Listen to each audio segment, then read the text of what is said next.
You know, have you ever stopped to think about the sheer magic of your smartphone? It just gets you. It flips the screen the moment you turn it, it dims when you bring it to your ear, and somehow it snaps a perfectly focused photo in a split second. Well, that's not magic. It's all because of tiny, totally invisible pieces of hardware working around the clock. Let's pull back that curtain and see what's really making your phone so smart. I mean, seriously, how does it know what you're doing? How does it know to rotate your YouTube video at just the right moment, or to adjust the screen brightness automatically when you step outside? What's the secret ingredient that makes a smartphone actually feel intelligent? I'll give you a hint. It's not the processor, and it's not the megapixels we always hear about. The real answer is hiding in plain sight. Because here's the deal. When we're shopping for a new phone, we get obsessed with things like RAM and storage space and how many megapixels the camera has. But by focusing on those numbers, we're completely missing the technology that actually shapes your experience with the phone every single day. We're looking at the wrong specs. So what is it then? What really makes a phone feel smart? It's not just about raw processing power. The real intelligence, that snappy, responsive feeling, it comes from a whole collection of tiny components called sensors. And they are the true unsung heroes of your device.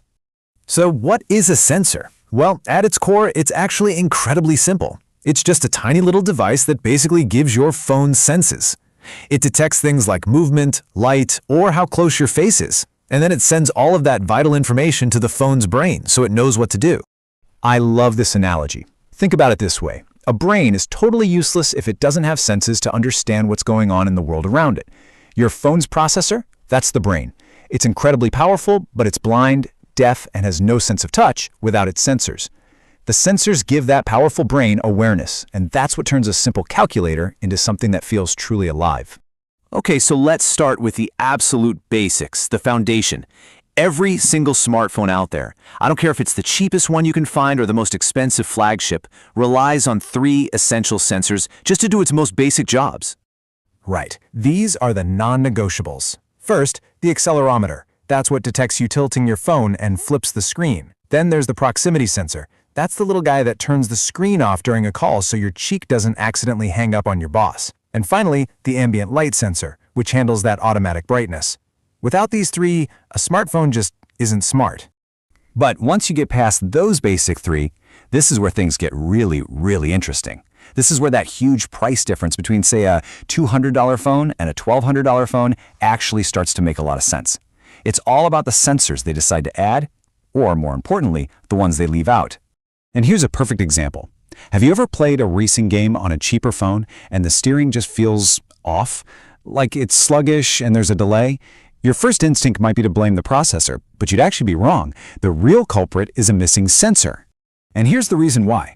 Flagship phones have what's called a hardware gyroscope. It's a dedicated physical chip that tracks rotation with extreme precision. The response is instant. Budget phones? They often cheap out and use a virtual gyroscope. It's just software pretending to be a sensor by using data from the accelerometer. And that shortcut creates a noticeable, frustrating lag that any gamer can feel right away. And you see this quality divide everywhere. Just look at fingerprint sensors. They started out on the back of the phone, then they moved to a button on the side. Then came the big leap under the screen with optical sensors. But now, the best flagships are using ultrasonic sensors, which are way faster, more secure, and they even work if your fingers are a little wet. And yep, you guessed it. Every step up in tech comes with a step up in price. And that really is the key takeaway here. You might not be a huge gamer, but you unlock your phone dozens, maybe even hundreds of times a day. Every single one of those interactions is either perfectly seamless or just a tiny bit frustrating. That tangible, everyday difference is exactly what you're paying for. Okay, let's switch gears and talk about cameras. For years, we've all been trained to look at one number, megapixels. But honestly, that's one of the biggest myths in the smartphone world. The actual quality of your photos and videos has way less to do with megapixels and everything to do with the other sensors that are there to help the camera out.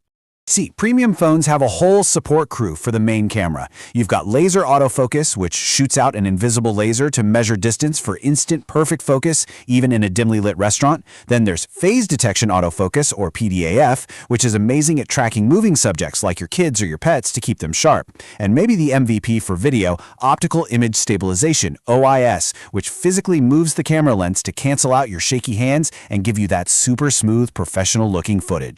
And that's it, right there. That is why a flagship camera just feels like it works every time, no matter what. Meanwhile, a budget camera without those support sensors really struggles with motion or low light or shaky video. It's not magic, it's a team of dedicated hardware doing all the heavy lifting in the background. So, let's put this all together.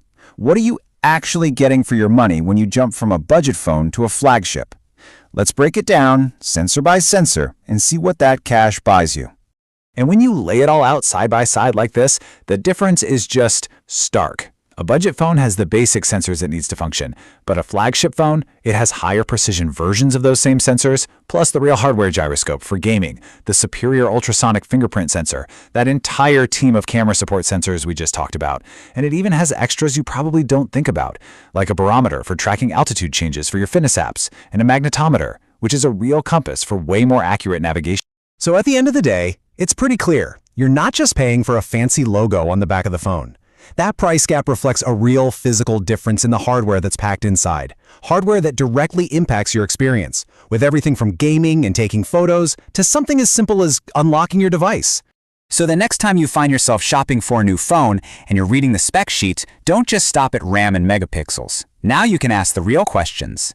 Ask if it has a hardwired gyroscope. Ask if it has OIS or laser autofocus. Because now you know the secrets, the hidden hardware that truly makes a smartphone smart.